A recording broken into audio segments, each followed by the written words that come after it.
क्या करना है ना, वर्किंग कैपिटल का जो करंट एसेट होल्डिंग अप्रोच है, ठीक है, ये current asset holding approach working capital का सबसे पॉपुलर अप्रोच है।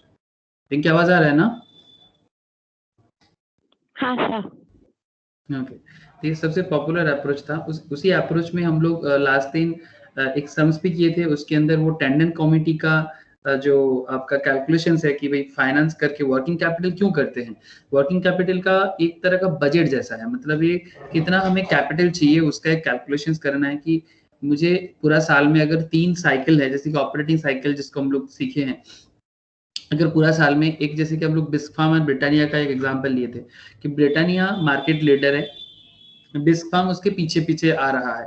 तो अगर बिस्कॉम को ब्रिटानिया बनना है तो फिर बिस्कॉम को अपना ऑपरेटिंग साइकिल को किस तरह से मतलब और डेवलप करना पड़ेगा। तो पर साइकिल के पीछे कैपिटल का जरूरत होता है, समझ पा रहे हो ना?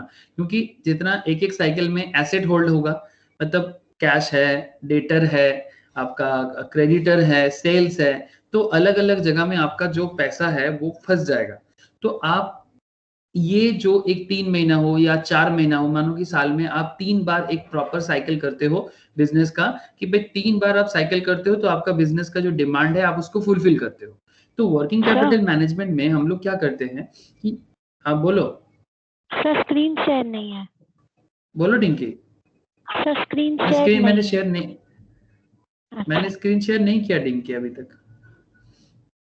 Okay sir. मैंने अभी तक स्क्रीन शेयर नहीं किया। मैं दिख रहा हूँ ना? नहीं सर। मैं भी नहीं दिख रहा। ओके, मैंने स्क्रीन शेयर नहीं किया। ठीक है। तो बेसिकली मैं वही कह रहा था कि वर्किंग कैपिटल मैनेजमेंट में हम लोग वो कैलकुलेशंस करके फिर बैंक के पास पहुंचते हैं। बैंक को जाके बोलते हैं कि भाई मेरा ये बिजनेस है, मुझे बिजनेस में इतना साइकिल चलाना है, फिर मुझे इतना कैपिटल का जरूरत है। फिर बैंक उसके ऊपर डिपेंड करके मुझे फाइनेंस करता है।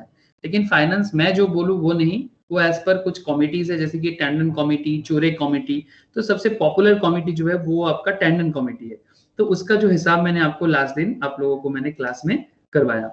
आज क्या करना है, कुछ होमवर्क मैंने दिया था वर्किंग कैपिटल में, तो वो होमवर्क में डिस्कशंस करना है, ठीक है? तो चलो मैं क्वेश्चंस जो है वो एक बार मैं रेडी कर लूं। होमवर्क में डिस्कशंस करना है और कुछ नया क्वेश्चंस इसी पैटर्न पे करना है, ताकि जो भी आइडिया है इस तरह का ही सवाल मेनली ज्यादा पूछते हैं।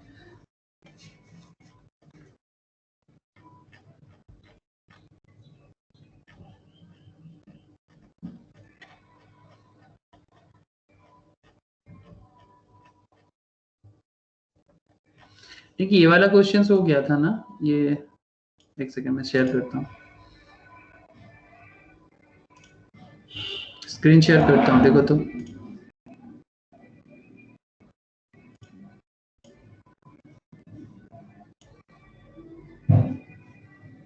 स्क्रीन शेयर हुआ है, देखो ना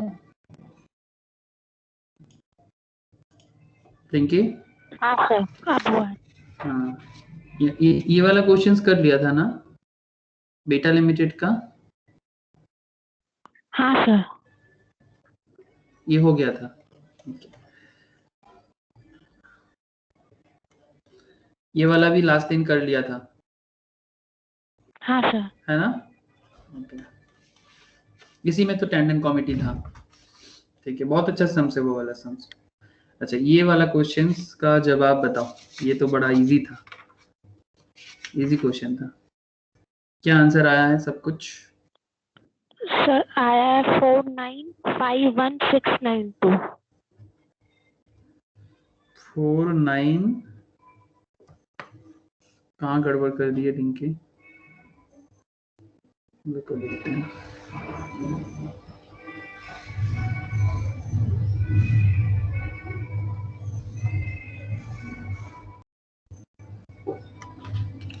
production cost per unit raw material 45 का बोला है, ओके। डायरेक्ट लेबर 20 का बोला, ओवरहेड 40 का, टोटल 105 का, प्रॉफिट 15, सेलिंग प्राइस 120। ऐसे एग्जाम्स हम लोगों ने एग्जांपल्स बना के किए थे ना क्लास में, इसी तरह का। हाँ सर।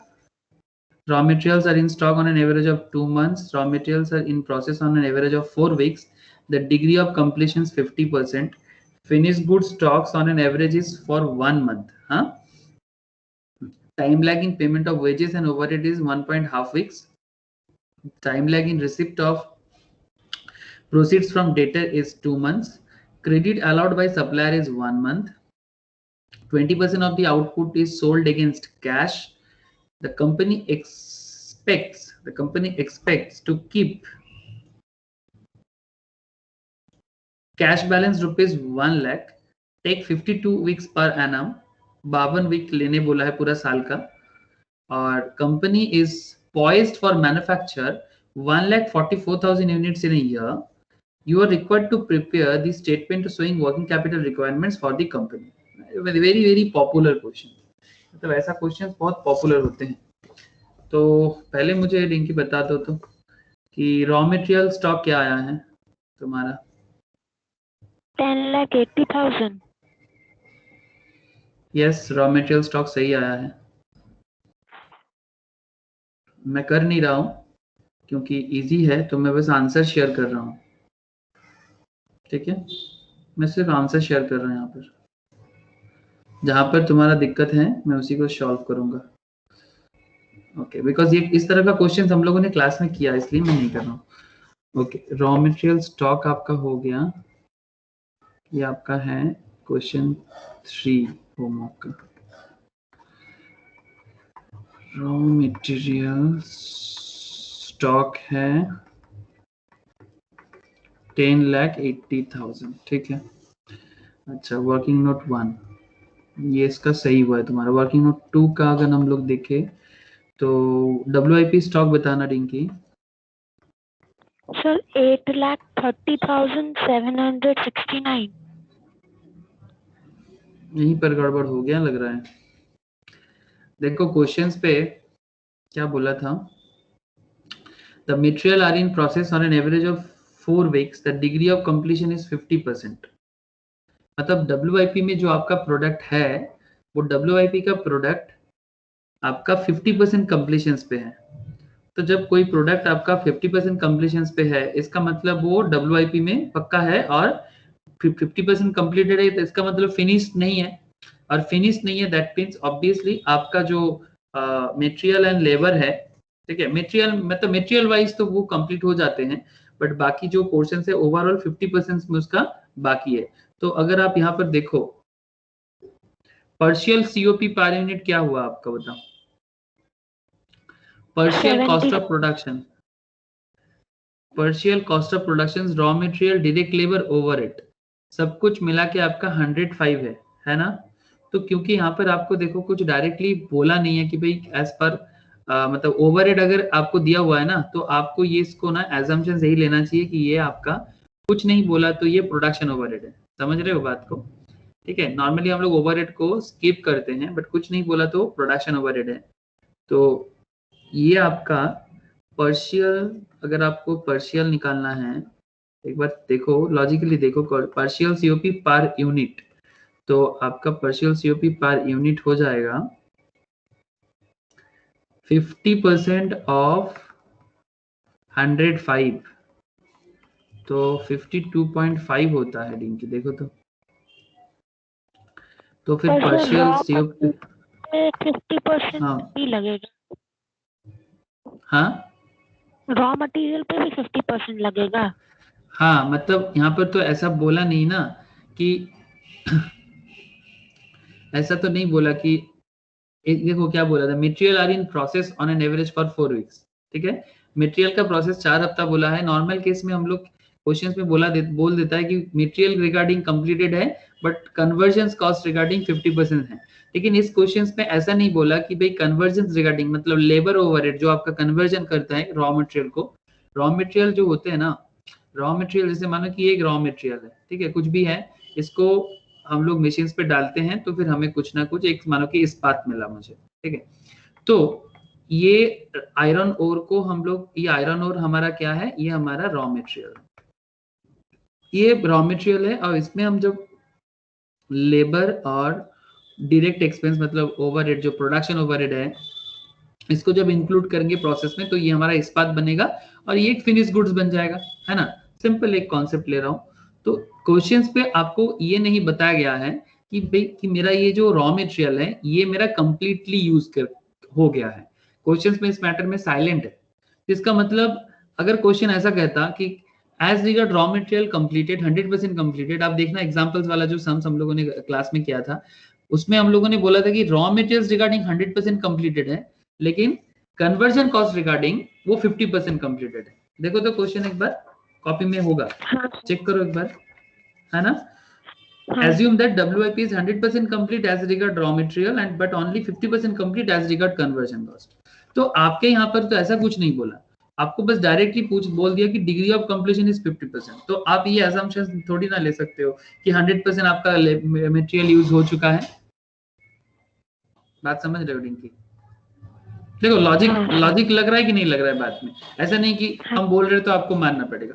कॉन्सेप्ट क्या है कि आपको क्वेश्चंस आपका प्रोजेक्ट में ये बोल रहा है कि प्रोजेक्ट में ये कह रहा है कि डिग्री ऑफ कंप्लीशन इज 50% और इसमें ऐसा कहीं पर नहीं बोला है कि मटेरियल 100% कंप्लीटेड है।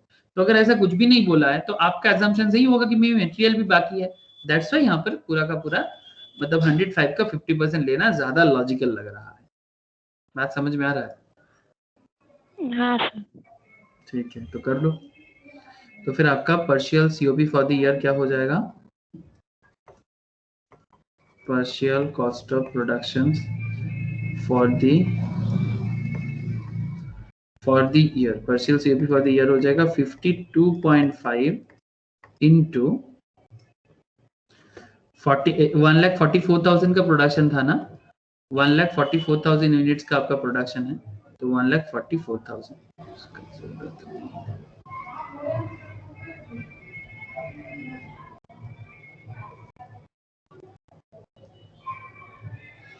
1,44,000, ठीक है। तो आपका ये हो जाएगा 75,60,000। तो आपका WIP स्टॉक हो जाएगा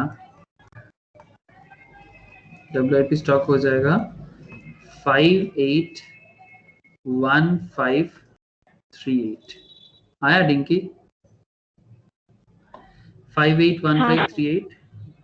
अच्छा, ये हो गया आपका वर्किंग नोट 2, है ना। वर्किंग नोट 1, वर्किंग नोट 2 हो गया। वर्किंग नोट 3, वर्किंग नोट 3 में क्या कैलकुलेशंस करते हैं हम लोग? Finish goods. Finish good stock कितना जवाब आया? 12,60,000। सही है। फिनिश गुड स्टॉक हो जाएगा आपका 12,60,000। ये सिंपल आ जाएगा। COP फॉर द ईयर आपका cost of productions for the year आपको क्वेश्चंस में पता चल जाएगा 105 इंटू क्या किया 1,44,000 किया आपने, और इसको 1 करोड़ होगा ना, 1,51,20,000 का COP हो जाएगा। फिर आपका फिनिश गुड स्टॉक आराम से आप निकाल सकते हो यहाँ से 1,51,20,000 इंटू 1/12 करके, तो आपको ये वाला जवाब मिल जाएगा। ठीक है, यहाँ से आया है। तो इस तरह से फिनिश गुड स्टॉक आपका हो जाता है। वर्किंग नोट 4 डेटर, है ना। तो जब आप डेटर कैलकुलेट करोगे कितना है डेटर ट्रेडिंग की? 23,04,000। 23,04,000, वेरी गुड इनकी। Credit sales for the year से होता है। क्रेडिट सेल्स जो लोग ज्वाइन नहीं कर पाया उनके लिए मैं कर दे रहा हूँ। Credit sales for the year, credit sales for the year 80% of 1,44,000 into 120 credit sales, क्योंकि इसमें बोला था क्वेश्चंस पे कि 20% of the output is sold against cash. यही लाइन आपको बता देता है कि अगर 20% कैश में जाता है तो फिर 80% आपका क्रेडिट में जाता है। तो बस थोड़ा लैंग्वेज पे ध्यान देना होता है इस तरह का सम्स में कि तो फिर ये आपका 80% ऑफ 1,44,000 और 120 क्या है आपका सेल प्राइस, है ना। तो ये 120 आपका सेलिंग प्राइस है, दैट्स व्हाई 120 इंटू कर दिए तो डेटर आपका हो जाएगा फिर। अच्छा, इसका करने से कितना अमाउंट आता है टिंकी? देखो तो मैच होता है कि नहीं? 138,24,000। हाँ सर। तो फिर डेटर क्या हो जाएगा 138,24,000 इंटू कितना बाई कितना है 2/12, डेटर पीरियड 2 महीना बोला होगा, तो इसलिए आपका हो जाएगा 2/12 करके, ये आपका आंसर हो जाएगा डेटर का। तो ये रहेगा डेटर का कैपिटल निकल गया आपका। Very good sir. Working note 5, dinky creditor का बता दो। सर 5,40,000। वेरी गुड डिंकी, 5,40,000 एकदम मैच किया है। इसका कैलकुलेशन अगर मैं आपको बता देता हूँ एक बार। क्रेडिट परचेस पे डिपेंड करता है, क्रेडिट परचेस पे डिपेंड करता है क्रेडिटर्स। तो क्रेडिट परचेस इक्वल्स टू आपका हो जाएगा 1,44,000 इंटू 45, है ना डिंकी? 45 क्यों किया? रॉ मटेरियल का, है ना? रॉ मटेरियल 45 का, हाँ कंजम्पशन इक्वल्स टू, हाँ कंजम्पशन इक्वल्स टू जो है, तो raw material equals to consumption होता है। तो 1,44,000 इंटू 45, तो आपका ये हो जाएगा 64,80,000, I'm sorry 64,80,000। तो फिर आपका क्रेडिटर हो गया 64,80,000 इंटू 1/12, ठीक है। ये रहा आपका वर्किंग नोट 5। अब अगर मैं आपको वर्किंग नोट 6 की तरफ ले चलूं, इनकी आउटस्टैंडिंग क्या होगा? आउटस्टैंडिंग वेजेस एंड ओवरहेड एक साथ हो जाएगा ना,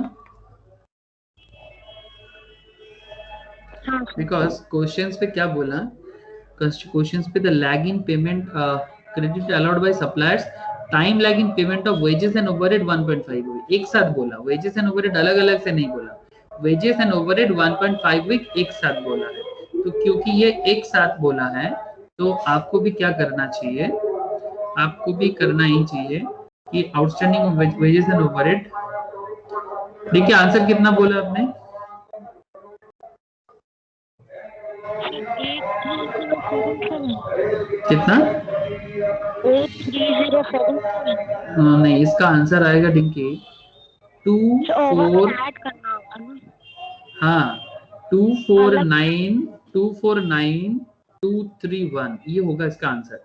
मैं आपको आंसर बताया, आप अभी चेक कर सकते हो, तब तक मैं भी इसको सॉल्व कर देता हूँ। कहीं गड़बड़ होगा तो आप देख लेना। तो आपका वेजेस एंड ओवरहेड का अगर अमाउंट आप देखो, लेबर कितना बोला है 20, ओवरहेड बोला है 40, तो 20 और 40 आपका ऐड हो जाएगा, तो 20 प्लस 40 ये होगा आपका 60, और फिर इसके लिए आपका टोटल लेबर कॉस्ट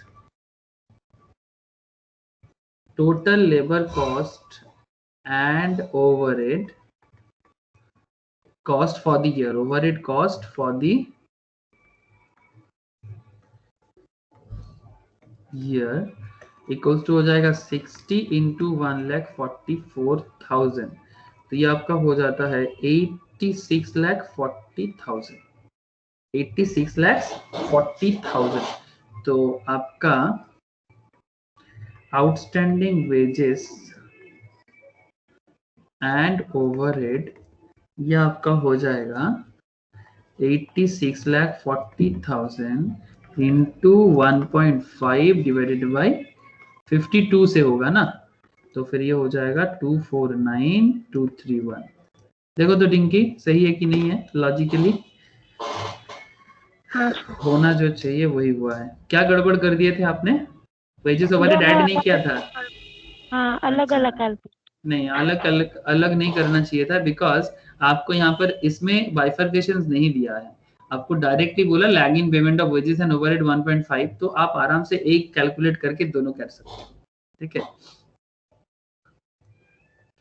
तो 249,231, तो दोनों अलग अलग करके जब किए थे तब जोड़ने से सेम ये वाला जवाब नहीं आ रहा है क्या? नहीं सर, नहीं आ रहा है, क्योंकि इनको का लैग एक दिया है ना, इसलिए शायद। हाँ। ठीक है, अब स्टेटमेंट जब बनाओगे अब तो हो जाएगा ना डिंकी?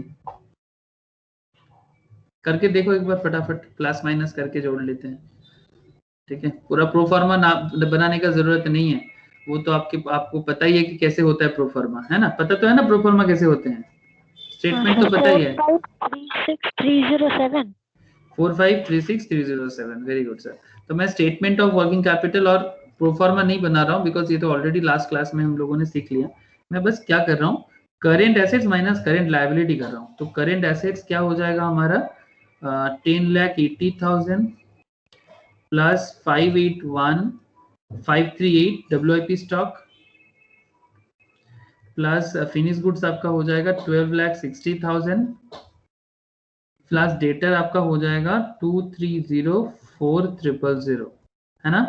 तो ये हो जाएगा हमारा 532,5538 सही है ना डिंकी, प्लस जो है करेंट लायबिलिटी और होगा कैश का। कैश का, अच्छा कैश मैंने यहाँ पर लिया नहीं, अच्छा प्लस 1 लाख लेने के बाद ये टोटल आएगा। 1 लाख लेने के बाद ये टोटल आएगा। हाँ। अच्छा ठीक है ठीक है, मतलब टोटल मैंने सही बोला, कैश लिखना भूल गया, ठीक है। तो 1 लाख ऐड करना, कैश जो बोला है क्वेश्चंस के अंदर बोला गया है, ये कहाँ बोला है, ये किधर किधर किधर किधर कहाँ बोला डिंकी, ये the company expect to keep a cash balance of 1 lakh, very good. तो 532,5538 आपका हो गया। करेंट लायबिलिटी में आपका आ जाएगा क्रेडिटर में अमाउंट कितना है 5,40,000 प्लस आपका आउटस्टैंडिंग वेजेस एंड ओवरहेड हो जाएगा 249,231, तो ये आपका हो जाएगा 789231। हाँ सर। तो इससे इसको क्या करना है, इस अमाउंट से इस अमाउंट को लेस कर देना है। तो फिर करंट एसेट से करंट लायबिलिटी को हटाओ, तो देखो तो नेट वर्किंग कैपिटल आपका हो जाएगा CA माइनस CL, तो 453,6307। देखो डिंकी क्वेश्चन तो आसान था, बट कहीं पर हम लोगों ने लैंग्वेज में थोड़ा सा गड़बड़ कर दिया, इसलिए इस तरह का जवाब में थोड़ा चेंजेस आ गया था, ठीक है। तो करेंट इंस्टीट्यूट का जो पैटर्न आने वाला है एग्जाम का, इसमें डोंट वरी, जैसे पहले क्या होता था ना, वर्किंग कैपिटल में स्टेप मार्किंग रखता था, अभी भी वर्किंग कैपिटल में स्टेप मार्किंग रखेगा। अभी तो और अच्छा हो जाएगा कि ये पूरा क्वेश्चंस करके आपको यहाँ से पूछ सकता है कि भाई ओवरहेड कैलकुलेट करो, क्रेडिटर कैलकुलेट करो, फिर लास्ट में आपको पूछेगा कि भाई करंट एसेट का करंट लायबिलिटी करके आप बताओ वर्किंग कैपिटल रिक्वायरमेंट कितना है। समझ पा रहे हो डिंकी क्वेश्चंस क्या कैसा होगा? हाँ सर, पार्ट पार्ट कर देंगे। पार्ट करके करेगा, मतलब ऐसा नहीं कि आपका पढ़ने का कोई तरीका बदलेगा, आप जैसे पढ़ते आ रहे हो वैसे ही पढ़ना, ठीक है। इंस्टीट्यूट का जो पुराना जो सिस्टम है, मतलब इतना दिन से जैसे इंस्टीट्यूट का क्वेश्चंस का पैटर्न था, इंस्टीट्यूट एग्जैक्टली वही पैटर्न फॉलो करेगा, बस बड़ा क्वेश्चंस को पार्ट करके अलग अलग से सवाल कर लेगा, जो जो सवाल यहाँ से निकलता है, मतलब जो आप ऐसे ही कॉपी में करते वही चीज आपको वहां पर भी करना होगा, लेकिन वहां स्पेसिफिकली आपसे पूछ लेगा, बस इतना होगा फर्क। इसलिए ये बहुत ज्यादा हल्ला मचा हुआ है ना, क्वेश्चन पैटर्न, मैं आपको बता रहा हूँ एकदम सीरियसली कि क्वेश्चन पैटर्न में कोई बदलाव नहीं है। अब बस एक ही चिंता है कि जो ब्रॉड क्वेश्चंस जो आता है इंस्टीट्यूट उसको कैसे पूछेगा, अगर उसको लिखना होगा तो फिर उसका एक टेंशन का माहौल बन जाता है, बिकॉज लिखेंगे तो फिर उसको अपलोड करने का क्या तरीका रहेगा, या फिर अगर ब्रॉड क्वेश्चंस वहां पर टाइप करना है, बिकॉज हमारे यहाँ पर सबका टाइपिंग सिस्टम अच्छा नहीं है, बिकॉज हम लोग उतना भी ज्यादा कंप्यूटर फ्रेंडली नहीं है, तो ये सब कुछ छोटा मोटा सवाल मन में आ रहा होगा सबका। मुझे लगता है कि केस स्टडीज क्वेश्चंस करके वहां से सवाल करेगा, ब्रॉड क्वेश्चंस करेगा ही नहीं ज्यादा। ओके ठीक है ना डिंकी, ये वाला? हाँ सर। ओके चलो नेक्स्ट क्वेश्चन में चलते हैं। इसमें कुछ डिप्रिसिएशंस का स्टोरी बता रहे थे, तो चलो पहले ना क्वेश्चंस को नॉर्मली सॉल्व करते हैं, फिर डिप्रिसिएशंस अगर आ जाएगा तो फिर उसको कैसे हटाना है देखेंगे, फिर एकदम प्योर डिप्रिसिएशन का क्वेश्चंस करेंगे, फिर हम बताएंगे आपको कि आप डिप्रिसिएशंस को दो तरीके से हटा सकते हो, ठीक है। तो हटाना कैसे है तो पूरा लॉजिकली सीखते हैं, ठीक है, तो एक एक करके सीखेंगे, डोंट वरी, एकदम डिप्रिसिएशंस करो क्रिटिकली सीख जाएंगे, डोंट वरी, एकदम देखो ध्यान से देखना। ये वाला क्वेश्चन है ना डिंकी, pro forma cost sheet of a company provides the following data. हाँ sir. Raw material cost per unit कितना बोला है 117, direct labour cost per unit 49, factory overhead cost per unit include depreciation of ₹18 per unit, 18 per unit at a budgeted level of activity 98। मतलब इसमें अचानक से depreciation आ गया जो एक नॉन कैश आइटम है। Total cost per unit 264, profit आपका है 36 का, सेलिंग प्राइस पर यूनिट है 300 का। Very good.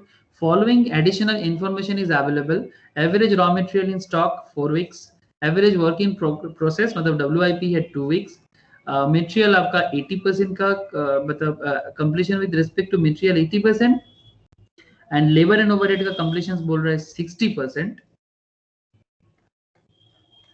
Finish goods in stock 3 weeks, credit period allowed in data 6 weeks, time lag in payment of wages 1 weeks, credit period available by suppliers 8 weeks, lag in payment of overhead 2 weeks.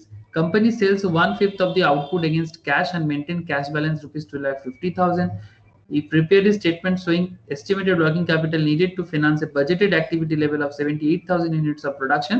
You may assume that production is carried on evenly throughout the year and wages and overheads accrue similarly. ये जो line बता देता है ना, इसका मतलब क्या है कि ये जो carried on इवेंटली through out the year, wages and overheads accrue similarly, इसका मतलब वही है कि जो WIP है ना, अगर WIP में कुछ ज्यादा बोलता नहीं है ना तो WIP को 50% मान के आप कर सकते हो। ठीक है, इसका ये जो इवेंटली थ्रू आउट द ईयर, ये इसका मतलब यही होता है कि मतलब WIP लेवल में आप इसको, मैं आपको चलो कराते हुए बताता हूँ।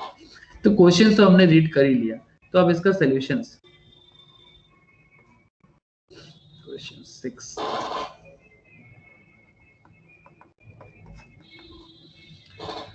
टिंगी, ये सब तो किया होगा आपने। चलो नॉर्मल करते हैं। ठीक है, डिप्रिसिएशन अगर आ जाएगा ना तो फिर तो उसको लॉजिकली पहले ये सीखेंगे। इसका मतलब मैं आपको पहले से बता रहा हूँ कि ये डिप्रिसिएशन सम्स वाला जो क्वेश्चन है उसको करने का तरीका अलग है, लेकिन हम लोग इसको क्या करेंगे ना, पहले नॉर्मल कर लेते हैं, फिर देखते हैं कि अगर डिप्रिसिएशन किस तरह से छुपा हुआ है उसको अंडरस्टैंड करते हैं, और फिर सम्स करेंगे जिसमें हम आपको ये सिखा देंगे कि भाई डिप्रिसिएशन को पहले से ही कैसे हटाना होता है। लेकिन इसमें हम पहले से नहीं हटाएंगे, पहले से डिप्रिसिएशन लेके करेंगे। ठीक है, मतलब सारा कैलकुलेशंस इंक्लूडिंग डिप्रिसिएशन होगा, एंड पे उसको लेस करना पड़ेगा, और मैं आपको फिर तरीका बताऊंगा कि भाई पहले से डिप्रिसिएशन हटा के करने से आपको बहुत एडवांटेज मिलेगा। तो एक तरीका सीखते हैं, तो चलो मजा आएगा। Raw material consumption, Tinky please बताना।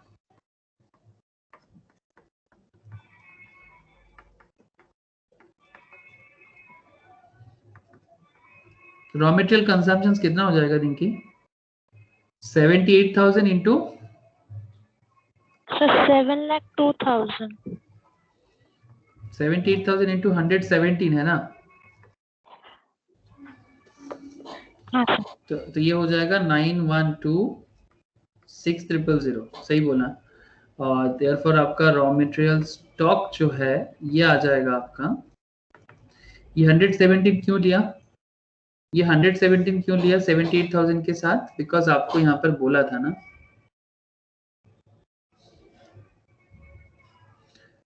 Raw material cost per unit 117, that's why 117 लिया। तो किसी के मन में हो सकता है अचानक से 117 कहाँ से लिखती है, तो 912,600 इंटू कितना बाय कितना होगा? रॉ मटेरियल के बारे में बोला था 4 हफ्ता बोला था ना, एवरेज रॉ मटेरियल 4 वीक्स, तो 4/52। वेरी गुड डिंकी, तुम्हारा एकदम सही है। 7,02,000 ना? ओके, 7,02,000। चलो वर्किंग नोट 2 क्या करेंगे? पार्शियल सीओपी करेंगे ना, इवनली बोला है, production is carried evenly through out the year, और लॉजिकल भी है कि आपको WIP इवनली मानना चाहिए और पार्शियल करके ही करना ज्यादा लॉजिकल है, एक्सेप्ट क्वेश्चंस कुछ अलग से आपको बोलता है। तो पार्शियल सीओपी पर यूनिट क्या करेंगे? देखो क्या बोला, 80% ऑफ रॉ मटेरियल, और ये बोला है 60% ऑफ लेबर एंड ओवरहेड्स, बोला ना डिंकी? तो फिर इसका क्या कर देंगे, 80% ऑफ 117 प्लस 60% ऑफ 49 प्लस 98। सही किया ना? ये देखो, पहले मटेरियल का 50% किया, फिर 49 का लेबर था और 98 का ओवरहेड्स था, तो 98 का भी 60% कर दिया। चलो मान लिया कि इस पे डिप्रिसिएशन है, लेकिन अभी कुछ नहीं करना है, अभी जैसा है करते चलो। देखो कि कहाँ झोल है, क्या लोचा है, आपको पूरा समझ में आ जाएगा। तो 49 प्लस 98, तो ये कितना हो जाएगा 181.8 पर यूनिट। इनकी मैच हो रहा है ना। Therefore partial COP for the year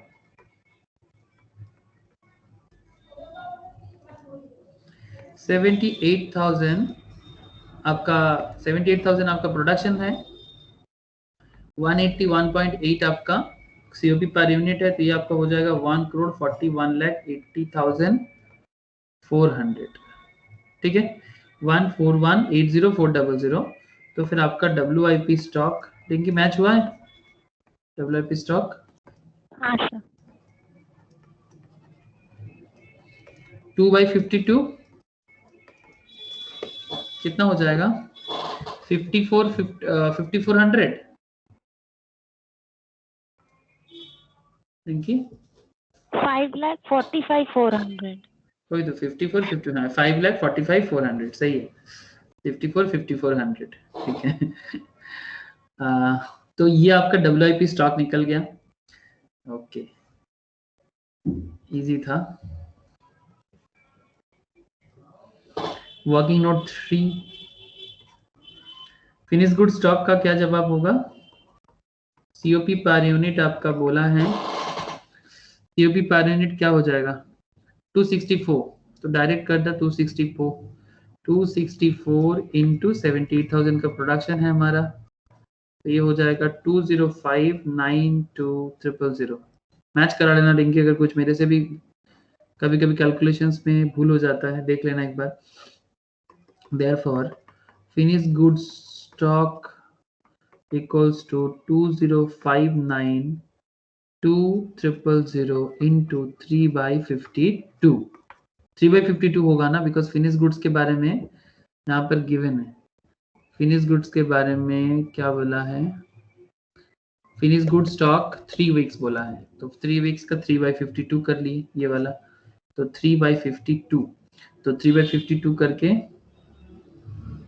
कितना आ रहा है रिंकी 11,88,000। हाँ सर ठीक हुआ है एकदम। ओके चलो बढ़िया चल रहा है। Working note 4, credit sales, because हमें डेटर चाहिए, तो ये सब कुछ कॉमन एरिया है। क्रेडिट सेल्स, अच्छा क्रेडिट सेल्स पे क्या बोला है, क्रेडिट सेल्स पे क्या बोला,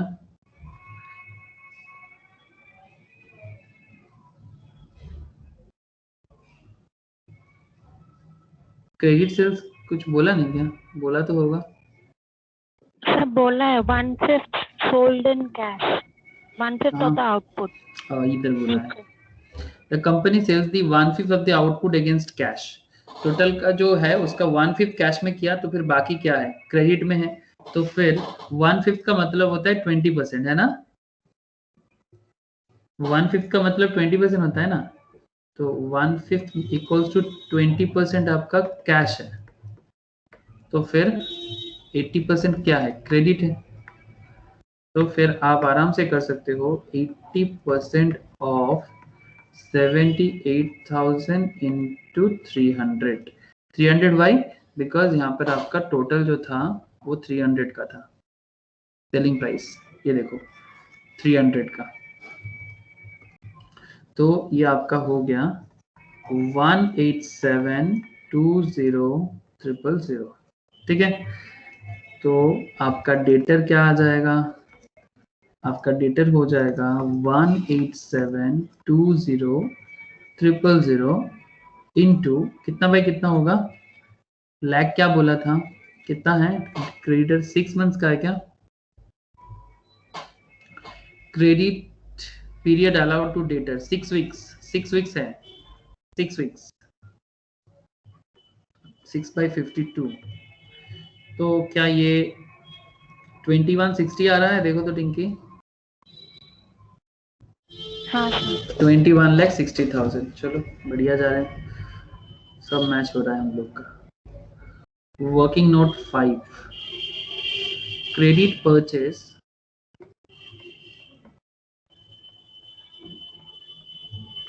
equals to consumption। बिकॉज आपका कंजम्पशन तो आप पहले ही निकाल चुके थे, कहाँ निकाले थे, that is 9126,000 raw material consumption, यही आपका परचेज है ना, तो इसलिए credit purchase equals to consumption मान के किया जाता है स्पेशल। और फिर सिर्फ ध्यान रखना है अगर न्यू कंपनी है तो फिर क्लोजिंग स्टॉक भी आता है। तो 9126 इसके ऊपर हम लोगों ने एक सम्स ऑलरेडी किया, 9126,000 ना 000, तो फिर आपका क्रेडिटर हो जाएगा 9126,000 इंटू 8/52, तो फिर ये हो जाएगा आपका 140,400, सही है।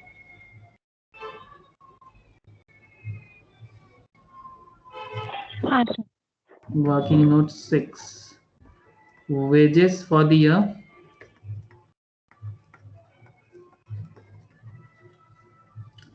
वेजेस के बारे में क्या बोला, टाइम लैग तो बोला 1 वीक्स का, ओवरहेड का बोला 2 वीक्स का, और डायरेक्टली वेजेस दिया हुआ है आपका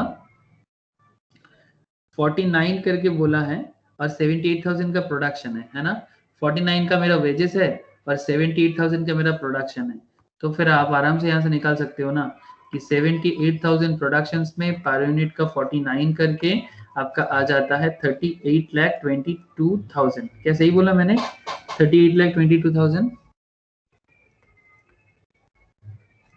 देखो ना पर 38,22,000 इंटू 1/52, एक वीक का बोला है, तो आपका हो जाता है 73,500, 73,500 आपका आउटस्टैंडिंग वेजेस का कैपिटल है, ठीक है। मतलब इसके लिए आपका इतना अगर बाकी रहेगा तो फिर ये अमाउंट आपको कैपिटल का जरूरत है। एंड वर्किंग नोट 7 में आपको क्या मिल जाएगा, overhead expense for the year, overhead expenses for the year. अच्छा, इस पे एक चीज ध्यान रखना है, इसी पे आपका खेल गड़बड़ा जाते हैं, बिकॉज यही पर शायद डिंकी को लगा कि सर क्या करें, बिकॉज ओवरहेड जो है हमारा, इसमें factory overhead cost per unit जो है, मतलब इनडायरेक्ट, मतलब जो डायरेक्ट एक्सपेंसेस होता है ना उसी को ओवरहेड एक्सपेंस भी कहते हैं। फैक्ट्री ओवरहेड में आपका 98 का खर्चा है पर यूनिट का, लेकिन जिसके अंदर 18 रुपीज पर यूनिट का डिप्रिसिएशन छुपा हुआ है ना। तो फिर ओवरहेड एक्सपेंस अगर आपको कैश बेसिस में करना चाहिए, बिकॉज आपको कैपिटल चाहिए, और कैपिटल लेने के टाइम पे अगर आपका कोई एसेट का डिप्रिसिएशन है तो फिर उसका तो ये गलत कैलकुलेशंस हो जाएगा ना, तो इसलिए डिप्रिसिएशन को हटाना चाहिए। तो आपको क्या करना है, इसलिए मैंने यहाँ पर लिखा कैश बेसिस, बिकॉज जो डिप्रिसिएशन है वो नॉन कैश है, तो आपको क्या करना चाहिए, 98 माइनस 18 करना चाहिए, इंटू 78,000 करना चाहिए, तो आपका ये आ जाएगा 62,40,000 का। देयरफॉर आउटस्टैंडिंग ओवरहेड हो जाएगा 62,40,000 इंटू 2/52 तो 2,40,000। देखो तो सही हुआ ना, 2,40,000 समझ में आया ना। इसमें कैश बेसिस क्यों किया, बिकॉज अगर मैं यहाँ पर इसको डेप्रिसिएशन ले लेता तो फिर कैलकुलेशंस, मतलब जो वर्किंग कैपिटल का रिक्वायरमेंट है वो तो गलत कॉन्सेप्ट लाता ना, तो बिकॉज हमें तो कैश का खर्चा निकालना है, तो कैश का खर्चा को निकालने के लिए वर्किंग कैपिटल में आपको नॉन कैश आइटम को हटा देना चाहिए, दैट्स व्हाई यहाँ पर ये वही चीज किया गया, लेकिन स्टिल कुछ गड़बड़ स्टिल है, ठीक है, वेट करो। लेकिन बिफोर दैट एक काम करना, आपको जो करना है आप उसको एक बार कर डालो, आपको जो करना है आप उसको कर डालो, मतलब आपको स्टेटमेंट बनाना है ना, आप स्टेटमेंट कर दो।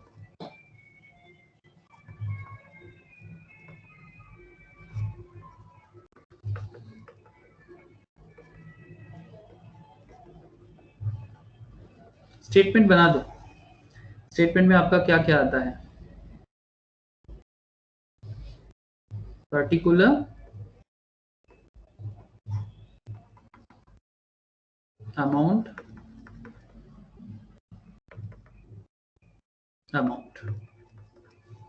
पर्टिकुलर में आपका करेंट एसेट्स आ जाएगा, आरएम स्टॉक, नोट 1 7,02,000 का। WIP स्टॉक नोट 2 के 5। फिनिश गुड स्टॉक, यहाँ पर तो सिर्फ मेहनत का दाम मिलता है। बाकी नोट 3 11,88,000 का।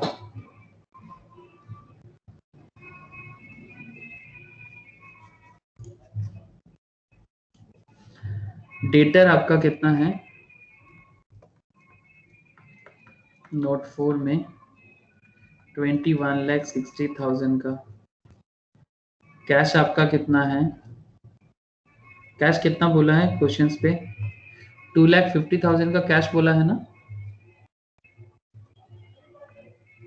ये देखो यहाँ बोला maintains cash balance of rupees 2,50,000। Very good. तो चलो कैश मेंटेन कर लेते हैं 2,50,000 का।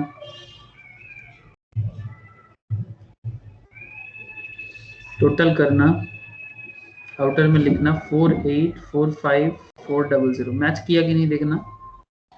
करंट लायबिलिटी में आपका क्या क्या आ जाएगा, क्रेडिटर आ जाएगा 140,400।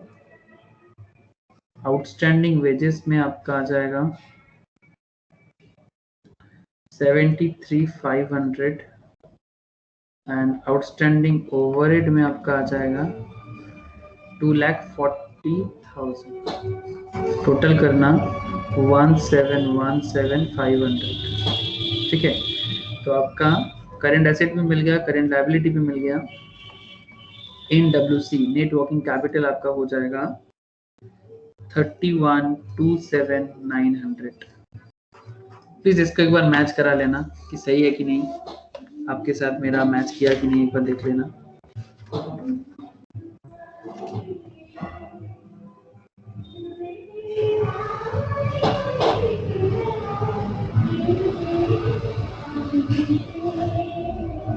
डिंकी मैच हुआ।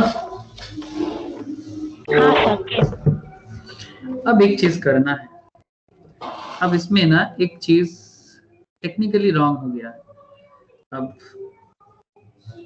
टेक्निकली रॉन्ग इसलिए बोल रहे हैं बिकॉज यहाँ पर आपने इतना सारा कैलकुलेशंस जो किया, ये सारा का सारा खेल में जस्ट लोग क्या कि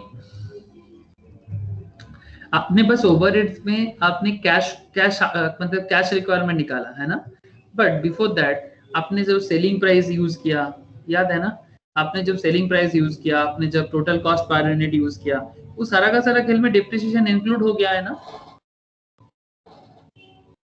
हाँ डिंकी, आपने सेलिंग प्राइस 300 करके यूज किया, आपने टोटल कॉस्ट 264 का यूज किया, तो ये सब केस में डोंट यू थिंक कि आपका ये जो 18 का डेप्रिसिएशन से उसमें इंक्लूड हो चुका है?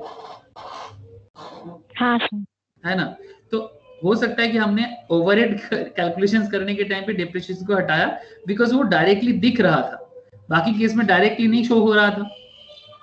तो अब एक काम करते हैं कि इतना देर से हम लोगों ने जो वर्क कैपिटल रिक्वायरमेंट किया ना, वो नॉन कैश और कैश का मिक्स्ड है, ठीक है। लेकिन अगर हम आपको यहाँ पर बोले कि सिर्फ कैश रिक्वायरमेंट बताओ, only cash requirement, non cash requirement हमको नहीं चाहिए। अगर आपको नॉन कैश रिक्वायरमेंट चाहिए तो आप उस तरह से कैलकुलेट कर सकते हो जैसे इसमें हम लोगों ने कैलकुलेशंस किया, इस पे कैश नॉन कैश मिला जुला के। चलो अब आपको मैं वही दिखा रहा हूं। Latest compute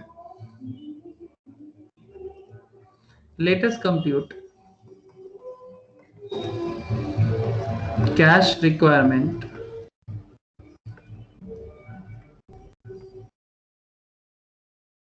for working capital, ठीक है।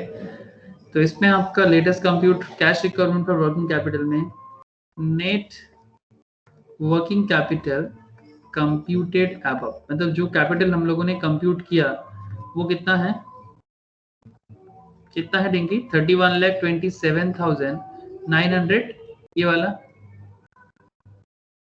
दिस वन,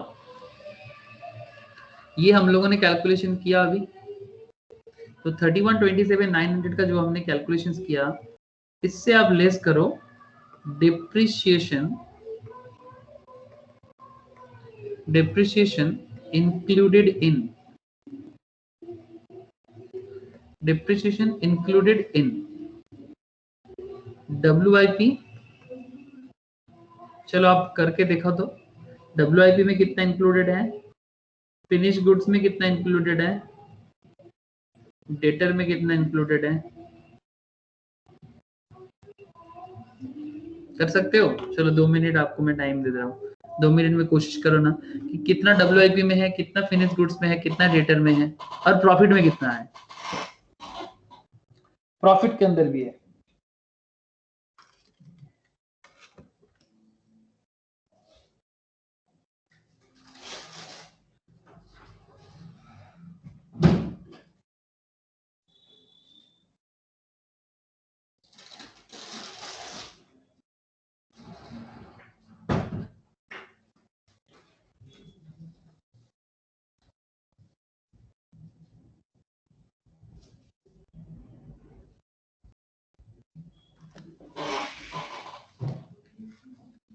बोलो डिंकी, कर रहे हो?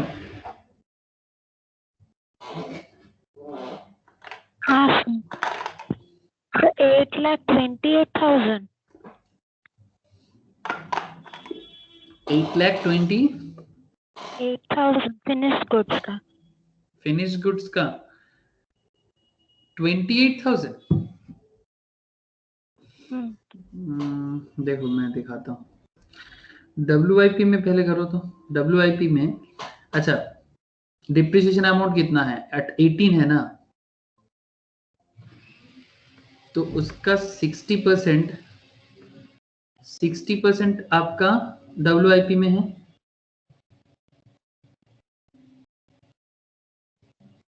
बिकॉज आपका WIP में तो डिप्रिसिएशन का, मैं वही बता रहा हूं आपको, ये देखो लेबर एंड ओवरहेड्स का जो 60% है, ठीक है, जो आपका WIP में है वर्क इन प्रोग्रेस में, तो लेबर ओवरहेड का 60% आपका उधर आ गया है, ठीक है, डायरेक्ट लेबर कॉस्ट जो भी है आपका। लेकिन मैं आपको ये कह रहा हूँ कि ये देखो 18 पर यूनिट का है ना, इसमें आपका ओवरहेड्स का जो परसेंटेज है वो 60% का बोला इधर, लेकिन यहाँ पर ओवरहेड में आपका 18 अमाउंट जो है वो ओवरहेड के अंदर आ चुका है। तो इस 18 का मतलब 60% ऑफ 18 जो है आपका, 60% ऑफ 18 जो है ये आपका WIP के अंदर डिप्रिसिएशन है। देखो 60% ऑफ 18 इंटू टोटल कितना प्रोडक्शन आप कर रहे हो, 78,000 इंटू 2/52।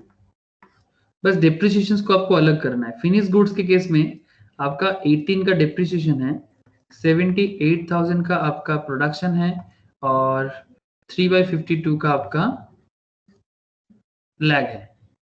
और डेटर के केस में आपका 18 का डिप्रिसिएशन है, 78,000 का आपका प्रोडक्शन है, और 6/52 का और प्रॉफिट जो है आपका, profit element include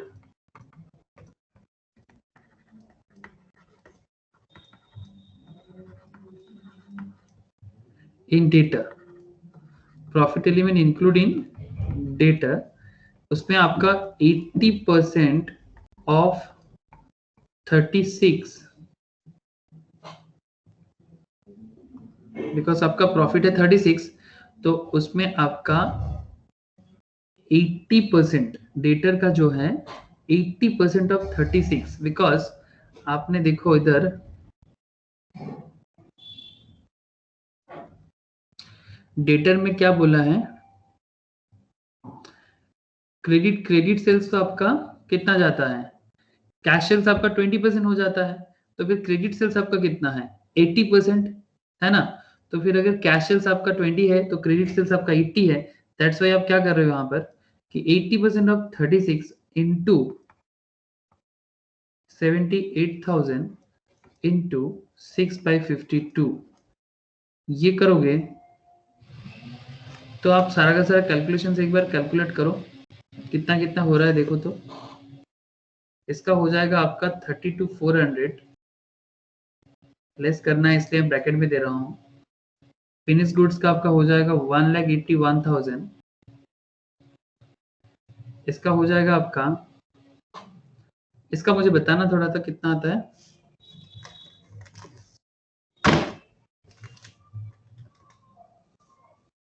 $78,000 into 18 into 6 divided by 52 into 80%, 129,600। और इधर आपका हो जाएगा 259,200।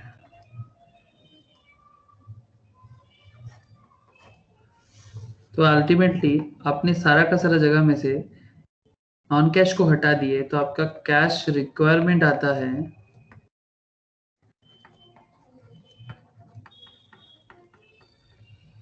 262,500। डिंकी देखो,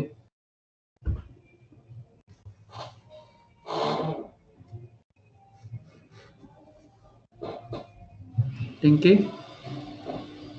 बताओ समझ में आया या फिर से समझाओ? सर आया। कि क्या हुआ बोला तो यहाँ पर WIP में ऐसा क्यों किए? बिकॉज आपका जो WIP अमाउंट था उसमें आपका 60% जो है वो ओवरहेड का पार्ट है, तो इसलिए आपको क्या करना है, वो 18 का जो 60% है जो ओवरहेड में ऑलरेडी इंक्लूड हो चुका है उसको आपको वहां से डिप्रिसिएशन को हटा देना है। तो अब WIP का जो पार्ट डिप्रिसिएशन के साथ जा रहा है टोटल प्रोडक्शन का, वो अमाउंट आपको हटाना है। फिनिश गुड्स के अंदर आपका 18 करके जो डिप्रिसिएशन ऑलरेडी इंक्लूड हो चुका है उसको आप हटा दो टोटल प्रोडक्शन में से।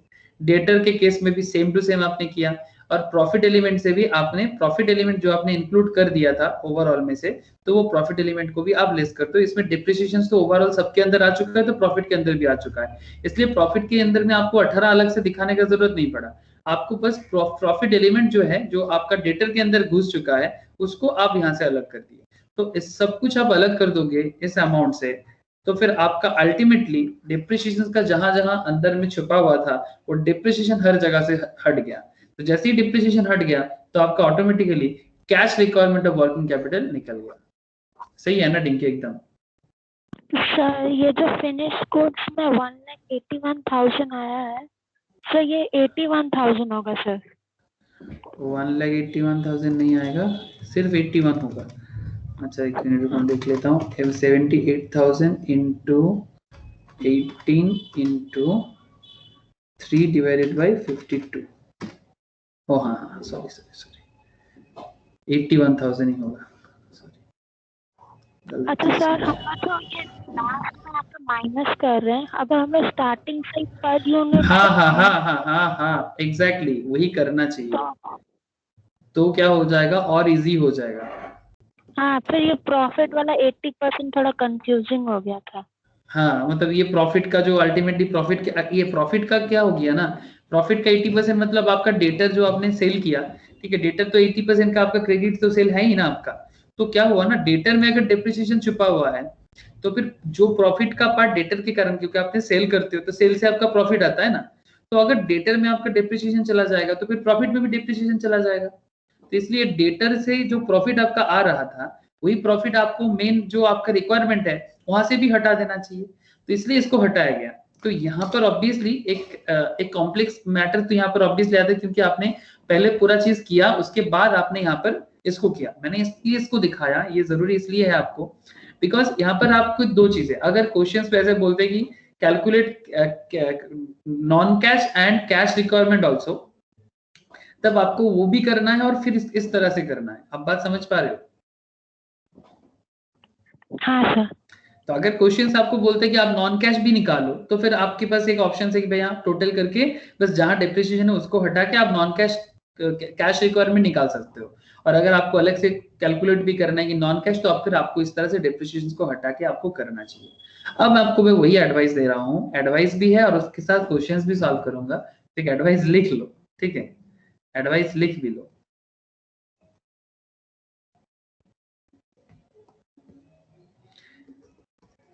एडवाइस जो है वो लिख लो। Whenever depreciation information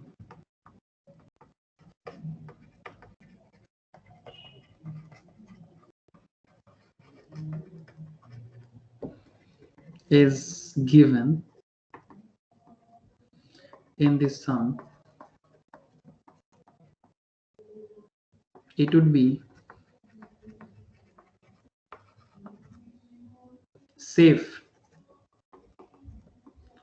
to compute cash requirement of working capital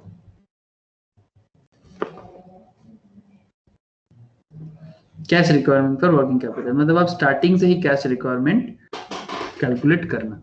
चलो सॉल्व करते हैं, एक और क्वेश्चंस लेते हैं और फिर उसको सॉल्व करते हैं जिसमें हम लोग एकदम पहले से ही cash requirement for working capital calculate करेंगे। चलो मैं क्वेश्चंस आपको शेयर किया ना, देखो तो आपको मैंने व्हाट्सएप किया, एकदम स्टार्टिंग ऑफ द क्लास में आपको व्हाट्सएप मैंने किया था।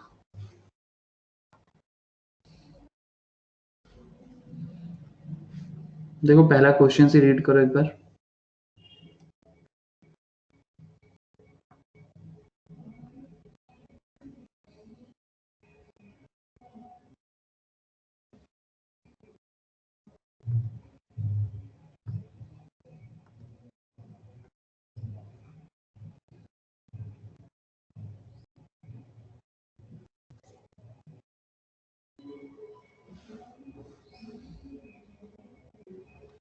मिला डिंकी?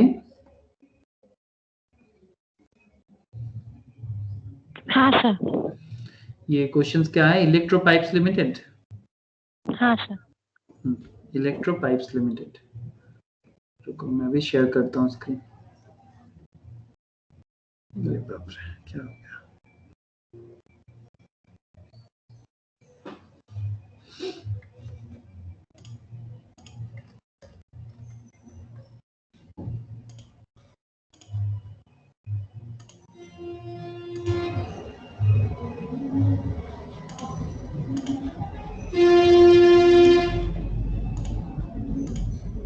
दिख रहा है स्क्रीन? देखो तो। हाँ सर। ठीक है, क्वेश्चंस क्या है? क्वेश्चंस बोला कि भाई ये इलेक्ट्रो पाइप्स लिमिटेड है, मैन्युफैक्चरर्स प्रोडक्ट्स। क्या मैन्युफैक्चर करता है ये मैन्युफैक्चर करता है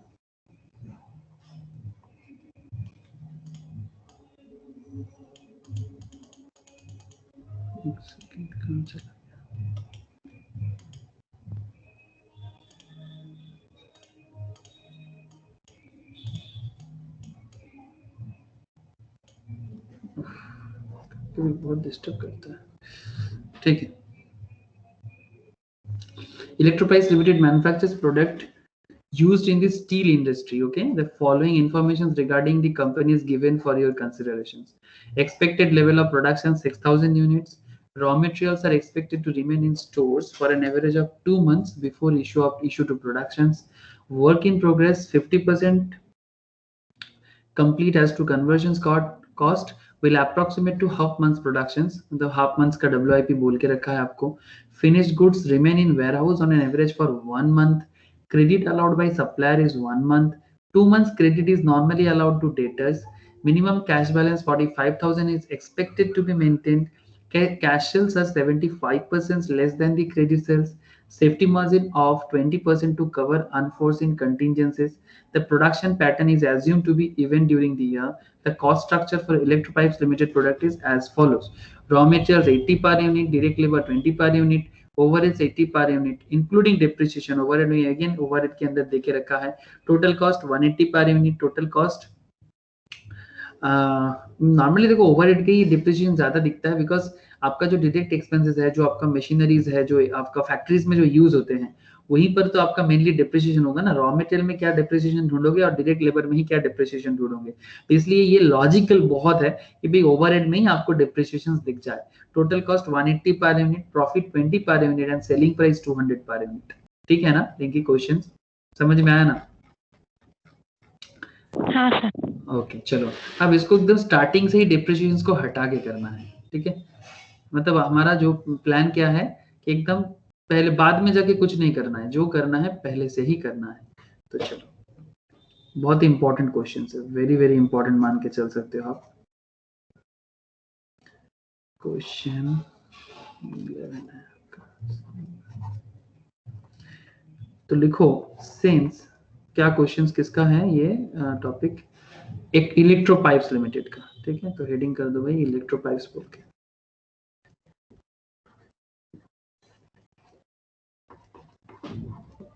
इलेक्ट्रो पाइप्स का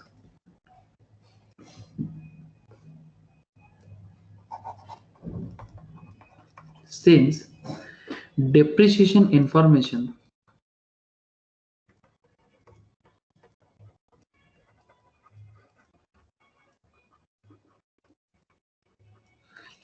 separately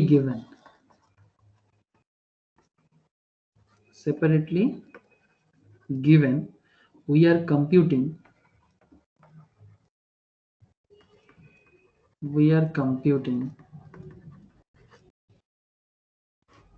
cash requirement for working capital, cash requirement for working capital, ठीक है, cash requirement for working capital. First material consumption, इस पे आपको चेंजेस नहीं दिखेगा, ये नॉर्मली हो जाएगा। मटेरियल कंजम्पशंस पे कितना बोला है, 60,000 यूनिट्स प्रोडक्शन कर रहे हो और रॉ मटेरियल है 80, रॉ मटेरियल है 80 और 60,000 आपका प्रोडक्शन हो रहा है, ठीक है। तो चलो, तो 80 इंटू 60,000, ये आपका हो जाएगा 4,80,000, ठीक है, no issue. Therefore raw material stock 4,80,000 into 2/12, ये आपका हो जाएगा 80,000 का। 2/12 2 मंथ्स बोला था ना, लैग के बारे में कहाँ बोला है ये, raw material are expected to remain in stock for an average of 2 months, दिख रहा है ना, for an average of 2 months before issue to production, ठीक है ना। 2/12 रिंकी,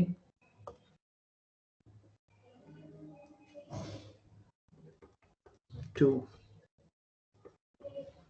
पर्शियल, यहीं पर थोड़ा ध्यान देना, सीसीओपी, रिंकी आवाज आ रहा है ना? हाँ सर। सीसीओपी मतलब है कैश सीओपी, मतलब कैश कॉस्ट ऑफ प्रोडक्शन, यहीं पर आपको ध्यान देना है।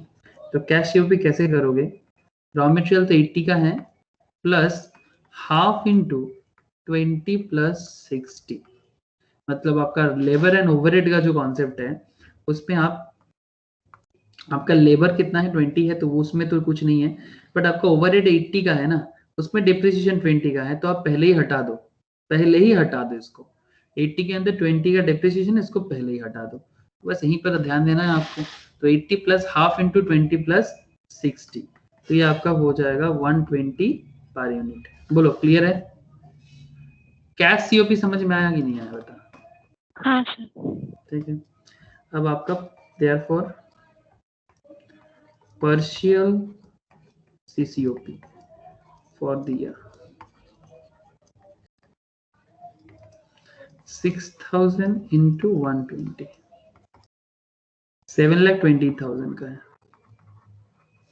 तो आपका पार्शियल सीसीओपी अगर निकल गया तो फिर आपका डब्ल्यूआईपी स्टॉक में निकल जाएगा।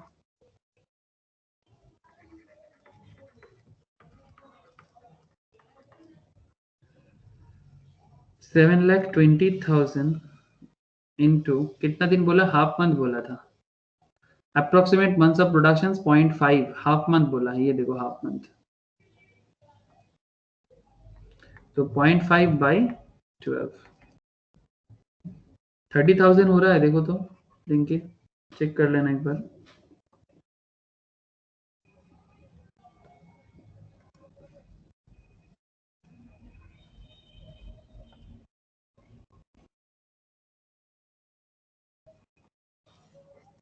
4, सॉरी 4 नहीं 3।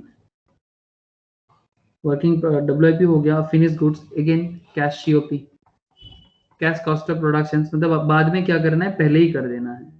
तो कैश COP आपका क्या हो जाएगा, 6000 का आपका टोटल है, इनटू आप क्या कर दोगे 160, जहां आपका होना चाहिए था 180 से आप 20 को माइनस कर दो।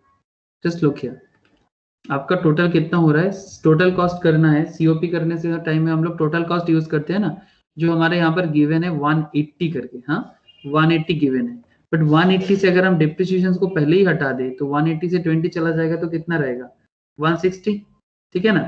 तो 160, तो इसलिए पहले से ही 160 कर देते हैं, और ये हमारा हो गया 9,60,000। तो देयरफॉर आपका फिनिश गुड स्टॉक जो है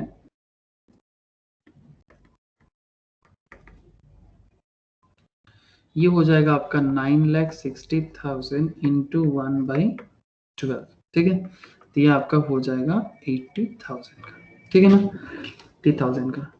फिर आपका क्या आता है, cash cost of sales, cash cost of sales, cash cost of sales, या फिर हम ऐसे कह सकते हैं कैश COP, बिकॉज हमें डेटर चाहिए। तो डेटर कैलकुलेट करने के टाइम पे हम लोग क्या कर सकते हैं, अमाउंट रिलेटिंग टू, ध्यान रखना थोड़ा यहाँ पर, credit sales, amount relating to credit sales, ठीक है। तो amount relating to credit sales कैसे होगा, ध्यान देना, आपका ये हो जाएगा, पहले देख लेते हैं क्या है क्रेडिट सेल्स पे, क्या बोला क्वेश्चन एक बार देखना। तो बोला cash sales are 75% less than the credit sales, यही बोला ना, cash sales are 75% less than the credit sales, हाँ निंकी। हाँ सर। तो फिर इसको हम लोग ऐसे बोल सकते हैं कि कैश सेल्स जो है वो 75% लेस देन है क्रेडिट सेल्स का। तो अगर कैश सेल बात 25 हो गया। कैश सेल 25 हो जाएगा, ठीक है। तो फिर हम लोग ऐसे कर सकते हैं, इसको थोड़ा सा समझने के लिए इसको सॉल्व करते हैं, but before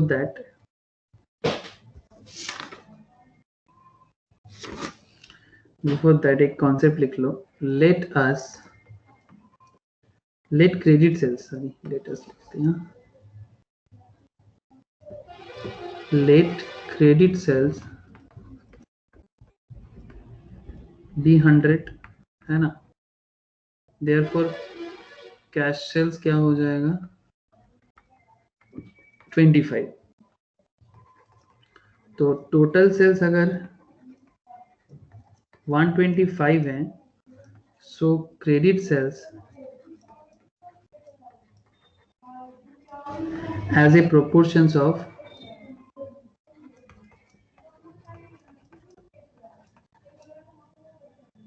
as a proportion of total sales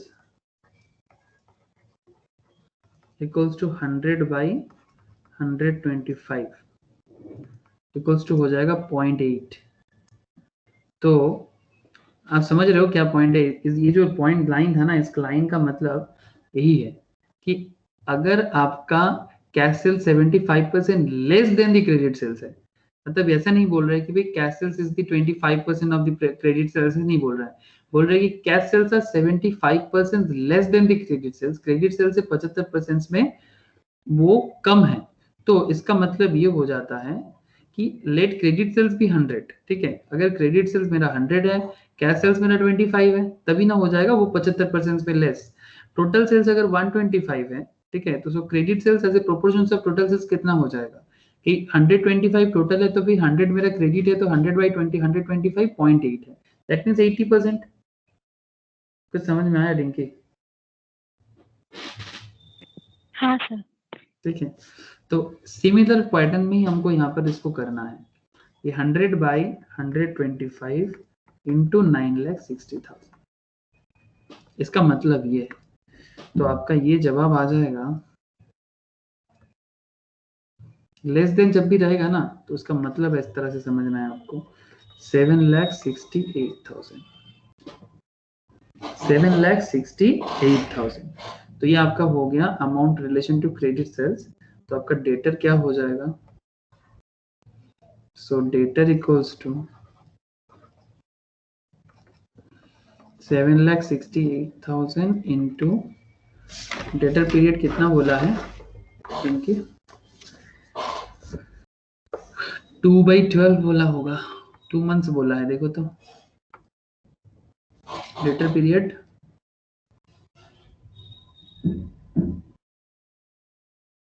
debtor 2 months, 2 months credit allowed to normally allowed to debtors.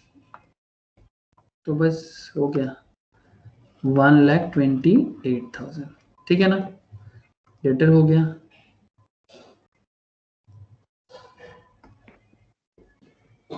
Five. Sir ये 9,60,000 कहाँ से आया था? ये देखो ये 9,60,000 हमारा जो कॉस्ट ऑफ कैपिटल था, ये वाला टोटल कॉस्ट था।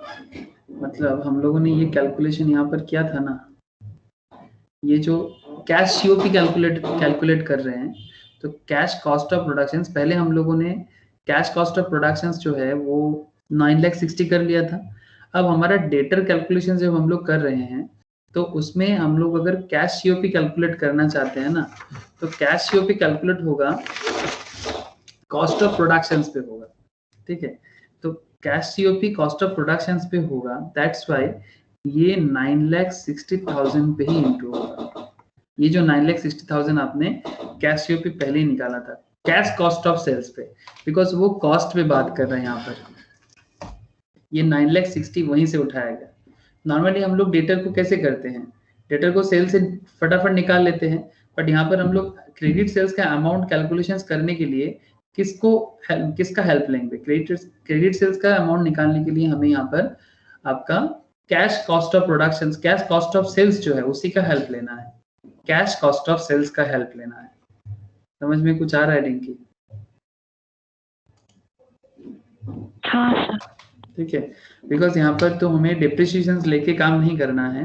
तो हम लोग क्या कर रहे हैं, ये जो हमारा ये तो सेलिंग प्राइस जो हमारा 200 पे है ना, तो हम लोग 200 पे नहीं करेंगे इसको। ठीक है, हम लोग इसको कैश कॉस्ट ऑफ सेल्स पे ही कर लेंगे, ताकि इसमें क्या हो जाएगा, हमारे प्रॉफिट एलिमेंट्स में डिप्रिसिएशन नहीं आएगा। तो इसलिए बेहतर है कि आप कैश सीओपी पे ही कैलकुलेट कर लो। जैसे कि लास्ट टर्म्स में हम लोग ने बाद में लेस किया था, याद है ना? तो वो बाद में लेस करने का झमेला इधर फिर से नहीं करना है, बिकॉज आपको प्रॉफिट एलिमेंट में डिप्रिसिएशन को काउंट नहीं करना है।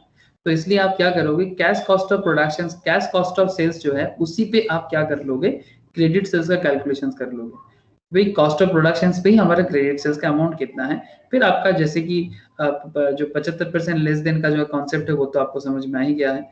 बस इस तरह से आपका डेटा यहाँ पर कैलकुलेशन होगा। ये पॉइंट यहाँ पर थोड़ा देखने लायक है, आप प्लीज इसको घर पे एक बार आराम से बैठ के देखना।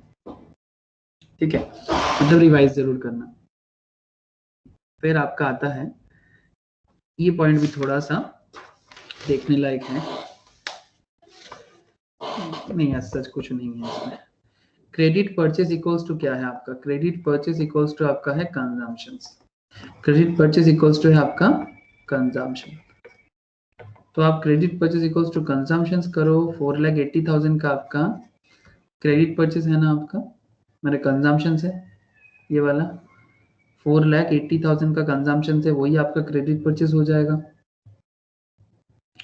तो what you have to do, therefore आपका क्रेडिटर्स क्या हो जाएगा, क्रेडिटर्स आपका हो जाएगा 4,80,000 इंटू 1/12, ये हो जाएगा 40,000।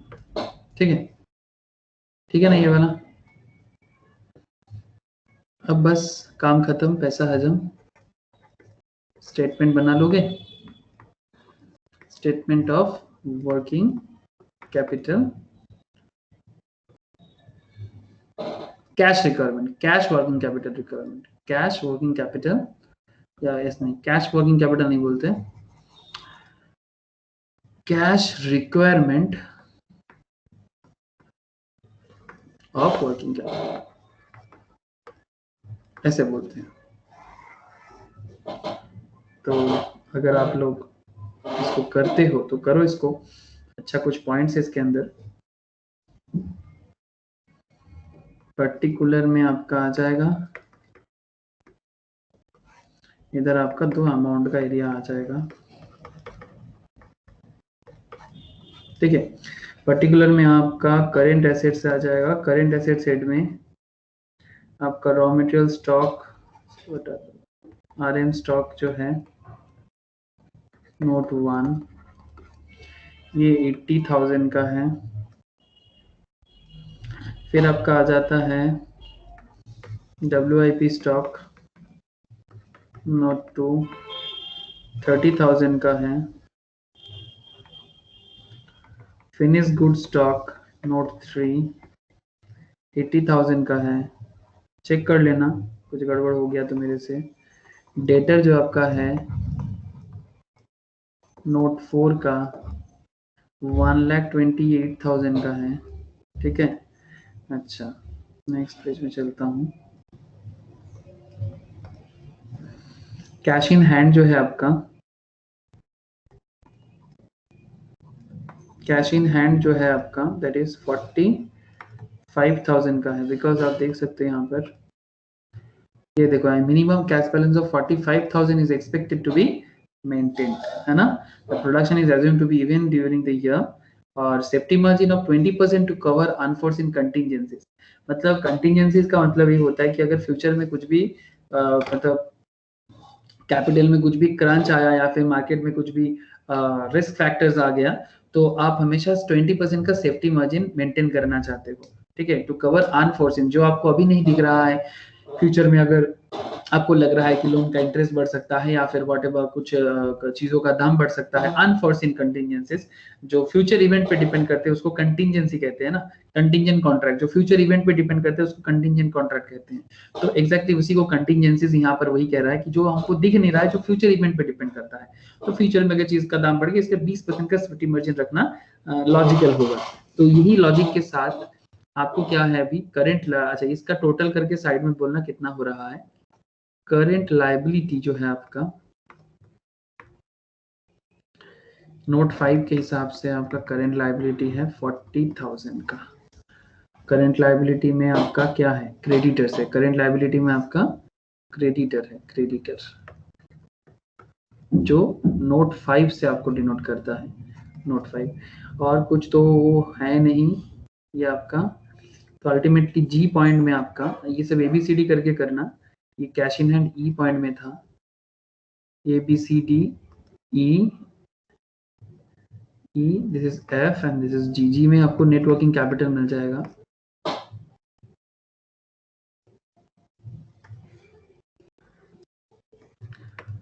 नेट वर्किंग कैपिटल मिल जाएगा आपको CA current assets minus current liability करके।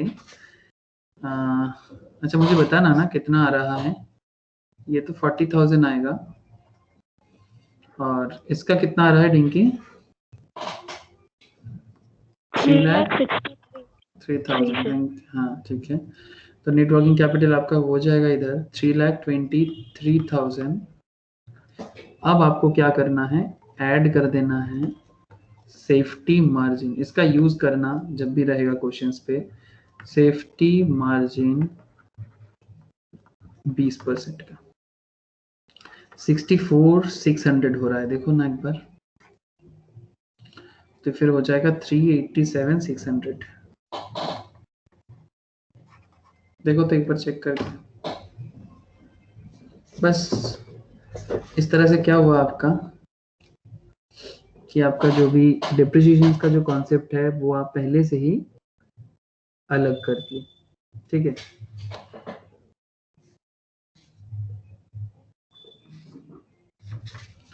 पहले से ही आप अलग कर दिए। मैच किया डिंकी? हाँ सर। ओके ठीक है, वेट करो, अभी कुछ पॉइंट्स लिखाना है। ऊपर मैं पॉइंट्स लिखा दूं आपको।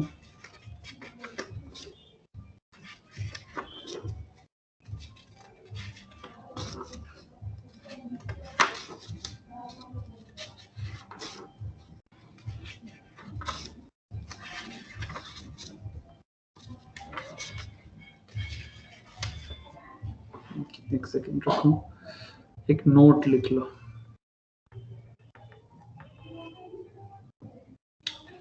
नोट में क्या लिखना है आपको? इन सर्टेन सम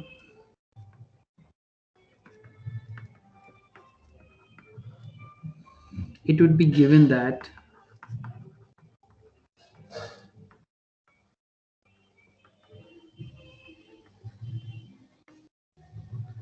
सेफ्टी मार्जिन, ऐसा रहता है, ध्यान देना ऐसा सम्स में, सेफ्टी मार्जिन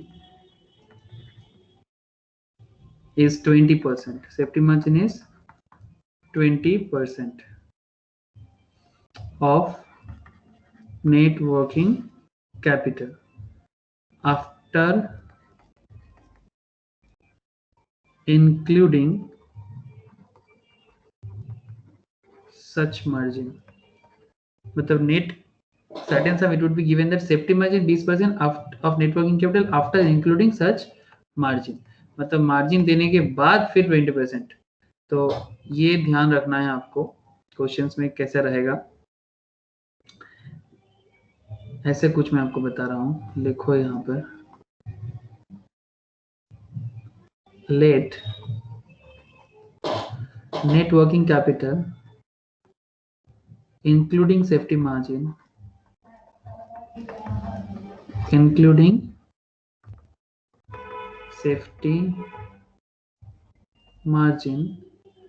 be 100, ठीक है। So safety margin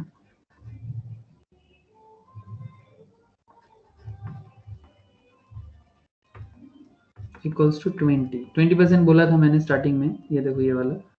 in certain sum it would be given that safety margin is 20% of net working capital after including such margin. तो net working capital including safety margin भी 100, तो safety margin कितना हो जाएगा 20, इसमें तो कोई प्रॉब्लम नहीं है। सो net working capital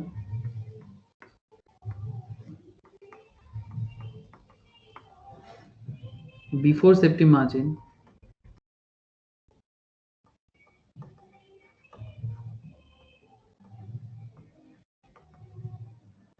is 80. So safety margin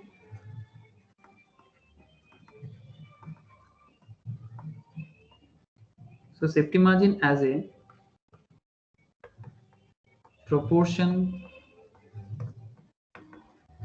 of net working capital before margin equals to 20/80. In this sum it would be